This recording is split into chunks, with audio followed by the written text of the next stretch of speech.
আসসালামু আলাইকুম ভিউয়ার্স, ভালো আছেন আপনারা? আমি আল্লাহর রহমতে ভালো আছি। আমার সামনে একটা দেখতেছেন, এই দেখেন, এটা মহিষ আপনারা দেখতেছেন।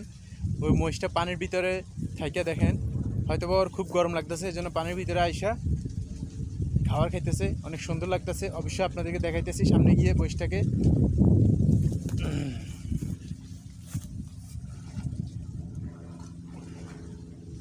ও আমাকে দেখে কিন্তু চলে যাইতেছে, দেখছেন? আহ আহ আহ দেখছেন, ডাক দিচ্ছি, আহ দেখছেন, ও কিন্তু আসতেছে, এখন কিন্তু আসতে পারবে না ইনশাল্লাহ। তুমি ভালো আছো? ওরে বাবা, কীভাবে চায় রয়েছে দেখছেন, মনে যেন পুরা খাই ফেলবো। যা যা যা যা, যাও যাও যাও যাও। তো ভিউয়ার্স দেখলেন, মহিষটাকে ডাক ডাক দিছি, তারপরে মহিষটা কিন্তু চলে আসছে। এই দেখেন,